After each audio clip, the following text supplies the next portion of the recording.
we at Status Coup criticize CNN quite a lot, but when they do something well, I'm open to crediting them. So weekend anchor Victor Blackwell actually challenged Symone, who is a black woman. She was the press secretary for Bernie Sanders in 2016.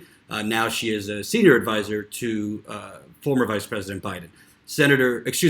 Victor Blackwell on CNN, a weekend host, so wink, wink, he might not be able to challenge her or anyone that hard ever again. I don't think they pay attention as much to the weekends there at CNN, so maybe he has a little bit more free reign to do some journalism. But let's take a look at this. You got to give him credit. Good interrogation of Symone Sanders, who, as you'll see from my tweet, twisted herself into a pretzel to avoid reality. Here, and we heard from Senator Harris in that piece from Arlette about her refuting a claim that the vice president made this week that the 1994 crime bill that he wrote did not contribute to mass incarceration. I want you to listen to former President Bill Clinton. This is President Clinton, who signed that into law in 2015. I signed a bill that made the problem worse. And I want to admit it. In that bill, there were longer sentences. And most of these people are in prison under state law, but the federal law set a trend. And that was overdone. We were wrong about that. President Clinton says that they were wrong about that. Senator Harris has said that it contributed to mass incarceration. Why is it Vice President Biden admitting what we're hearing from the former president? Well, look, I think we can go back to Vice President Biden's comments at the National Action Network breakfast in January, where he noted that the crime bill, by way of this disparity between crack and powder cocaine, trapped an entire generation of people. Look, I think many people will tell you across the country, Victor, black folks included, that the crime bill and the reaction to what was happening in the early 90s. Now, look, I was only about 3 or 4, but I'm a student of history. What was happening in the early 90s, the reaction was an overcorrection to a very real issue. But we are going to see some policy rollouts from our campaign very soon, Victor. I know folks have questions about what is Vice President Biden's criminal justice policy. Is it now those are going to come. Now the campaign's position that the crime bill did contribute to mass incarceration? Victor, I think the vice president, his comments speak for themselves. What is very clear is his comment was that it does not contribute to mass incarceration. The former president who signed it said it did. Look, Victor, if we play the whole clip, what he also said was, his comment was, what he also said was that the majority of folks that are incarcerated were incarcerated at the state level. And there's a reason for that. Let me put up the Truth in Sentencing and Sentence here. And I mean, there is a reason for that. But there's a reason. Let me put it up. Let me put it up on the screen, guys. The Truth in Sentencing section of the 1994 crime bill. This is page 21. It incentivized. It offered billions of dollars to build new correctional facilities if states would increase the percentage of convicted violent offenders, increase the average prison time, increase the percentage of the sentence was there. Did this bill not incentivize putting more people in jail and keeping them there longer?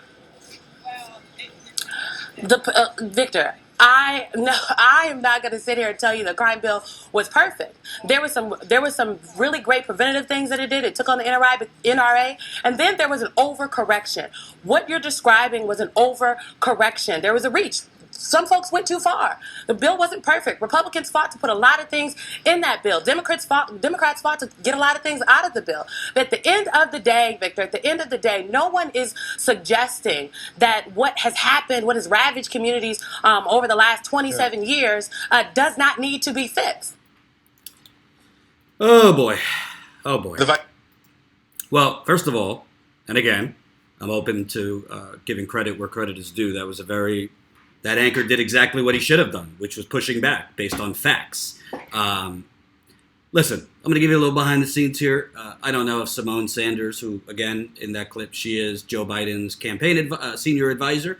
I don't know if she's going to watch this video, but if she does, I mean, bottom line, if I keep it real, I'm putting myself and Status Coup at risk of losing the opportunity to get credentials to Joe Biden rallies, to interview his voters, to cover that campaign.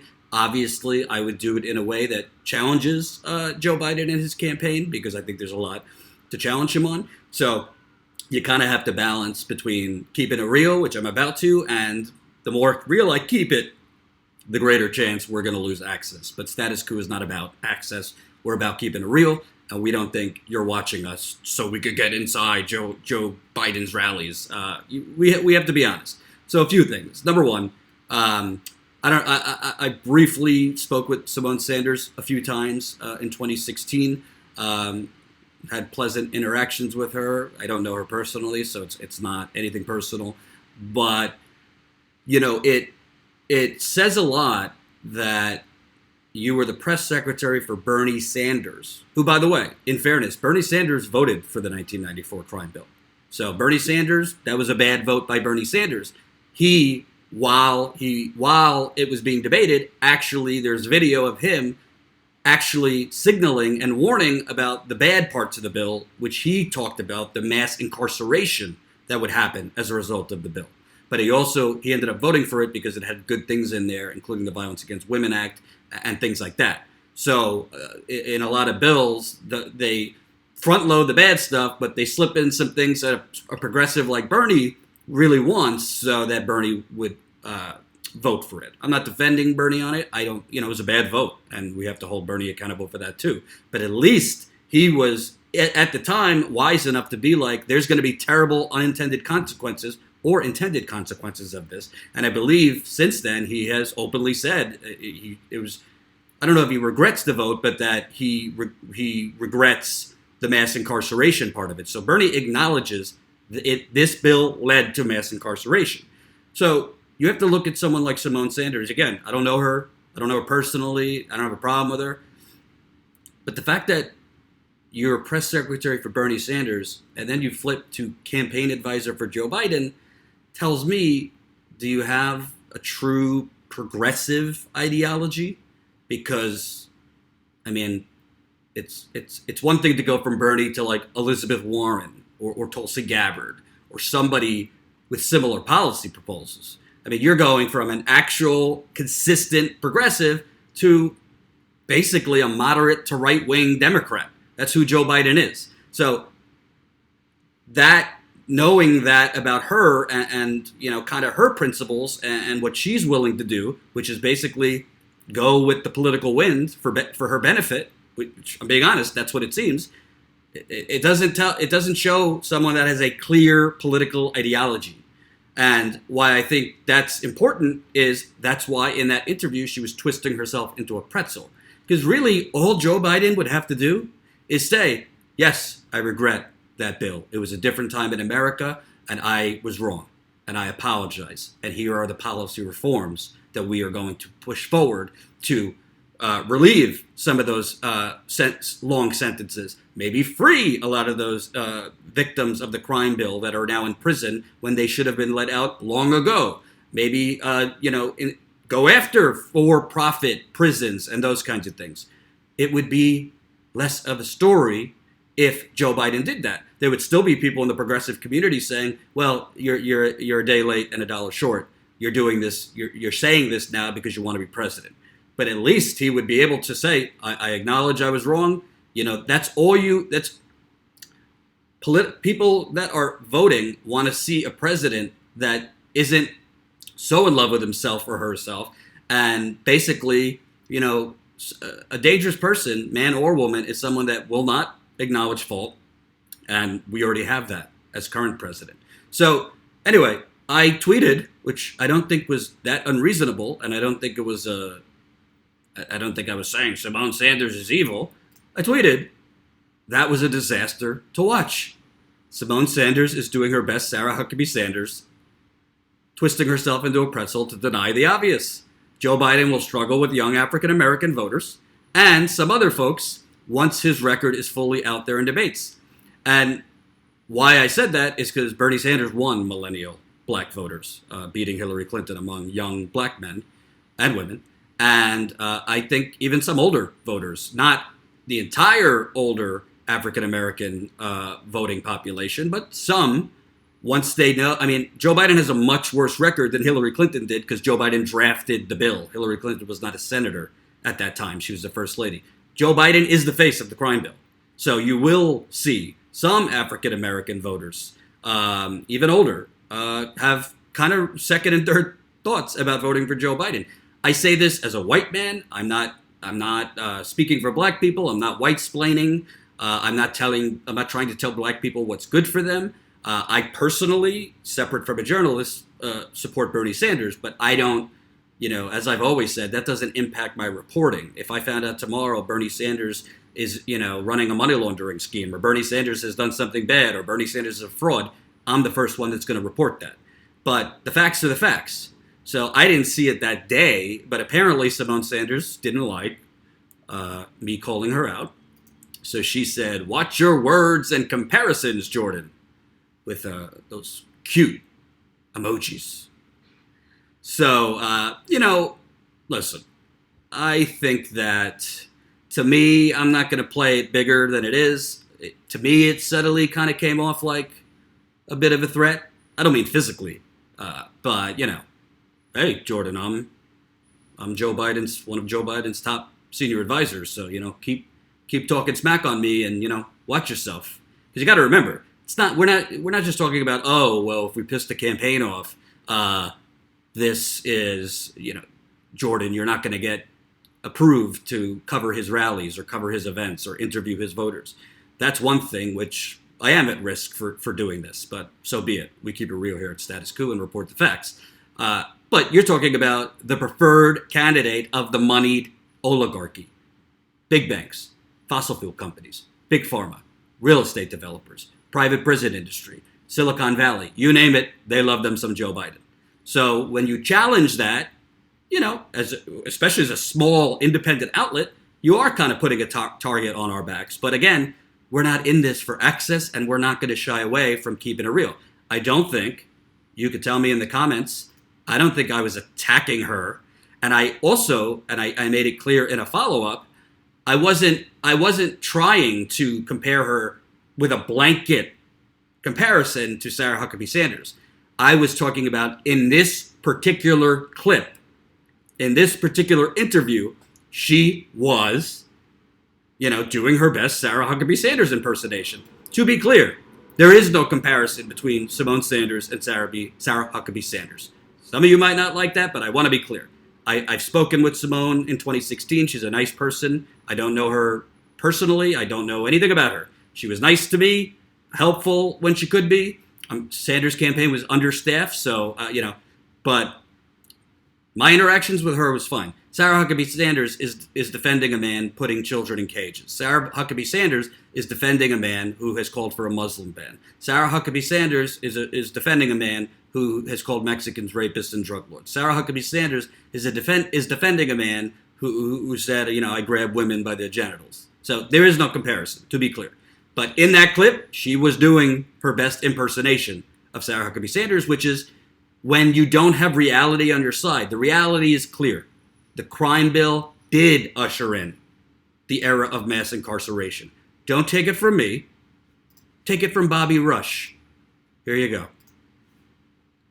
I sincerely apologize to my God, apologize to my community, to my family. That was the worst vote, as I look back over the years, that I've taken since I've been in the Congress.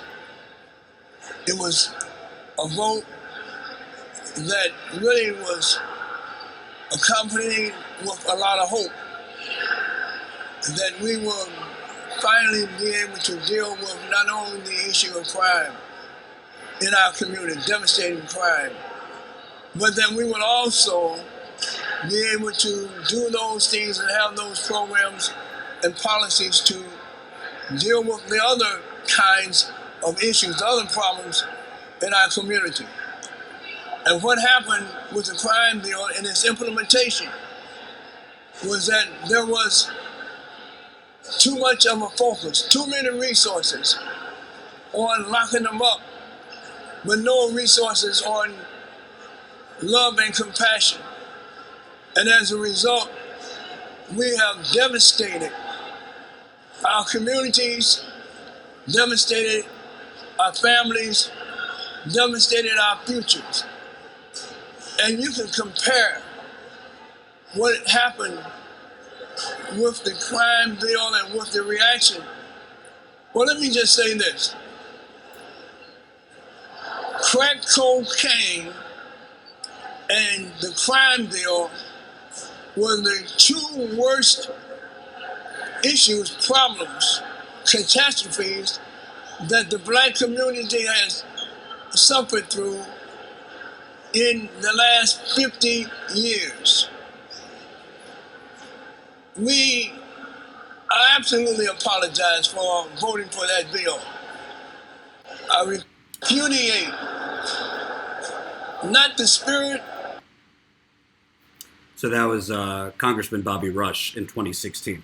So I could get, I mean, we would have a 2-hour video on going through every single bad part of the crime bill, and I'll do more, I'm sure, because Joe Biden apparently refuses to apologize for this bill and the reality of what happened. I mean, again, you even have the Center of American Progress, the Center for American Progress, which I call the Center for Phony American Progress, Neera Tanden's fake progressive organization. Even them say this was a disaster. This is just from March of this year. The legacy of the Violent Crime Control Act and Law Enforcement Act of 94, better known as the Crime Bill, has reemerged in the national debate around criminal justice reform and public safety. Many consider the Crime Bill, which is best known for dramatically increasing harsh penalties for drug crimes, especially mandatory minimum sentences, to be one of the cornerstone statutes that accelerated mass incarceration. But the law's negative effects did not end there. State and localities were incentivized through a massive infusion of federal funding to build more jails and prisons and to pass so-called truth in sentencing laws and other punitive measures that simultaneously increase the number and length of prison sentences while reducing the possibility of early release for those incarcerated. This is from the Center for American Progress, no friend of progressives. I mean, I could show you more, but the worst thing, and frankly, uninformed thing Symone Sanders said in that interview was she said, well, you know, it's the talking point, well, it's the states who are locking them up. And she used the term, you know, it also comes down to prosecutorial discretion. Well, if the federal bill that your candidate, Joe Biden, has crafted is incentivizing states, i.e. prosecutors, to lock up more men, to lock up more predominantly African Americans, to lock them up for longer sentences, and money will come, don't you think that affects prosecutorial discretion? Does Symone Sanders want us all to bury our head in the sand and not think that federal and state level judges, prosecutors, make decisions based on funding, based on politics, based on connections, based on backroom dealings? Come on. Ava DuVernay, the amazing filmmaker. She was behind a great documentary on Netflix called 13, I believe it was called, about the history of civil rights, civil justice, slavery. It was amazing on Netflix. She responded to Symone Sanders' rebuttal of me. Somebody wrote, here are some facts. Only 10 of the 38 African-American Democrats at that time in the House voted against the crime bill. And if it wasn't for them, the bill wouldn't have passed. This is well documented, so there's a lot of blame to go around. Well, Ava DuVernay wrote, whataboutism isn't a good look. The point isn't about what black Dems did. They ain't running for president. The point is about Biden refusing to acknowledge a severe error in judgment, now doubling down and looking buck wild crazy. It's not going away. He needs a new answer fast.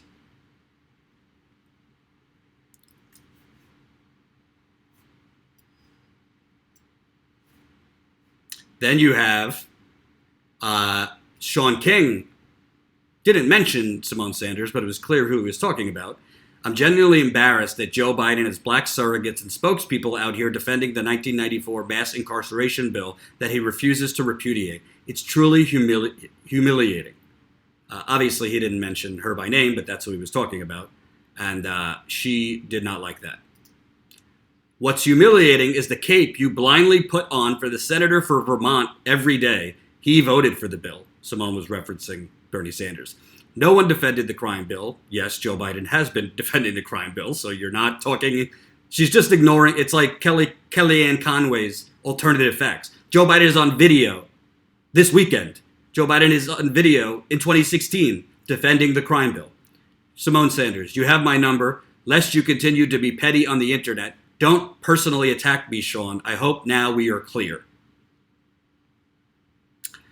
So this, again, there's so many layers here. First off, this goes back to what I said earlier in this video, where I say it says a lot about somebody who switches. People work for different political campaigns. You know, you got to eat and you got to work. And you got, you know, campaign staffers and advisors have to feed themselves and their families too. But you either have ideological principles or you don't. You're either ideologically flexible or you're not. She's obviously ideologically flexible because look how she's referring to him. What's humiliating is the cape you blindly put on for the senator for Vermont every day. That senator for Vermont is who you were the press secretary for 2.5 years ago. Did you believe in what he was proposing then? Or did you not believe it and you just wanted the job? I mean, that's okay if you just wanted the job. But this pendulum swim from, and this isn't about Symone Sanders, this is about the crime bill. But when you have Joe Biden denying his role in mass incarceration, we already have a president that doesn't live in reality. We already have a president that lies and lies and lies and lies. You're not going to defeat Donald Trump with a Republican light, Joe Biden. And Joe Biden is not helping himself. Having people go on TV, black or white, doubling and tripling down on his denial of reality. It's going to bite him in the behind.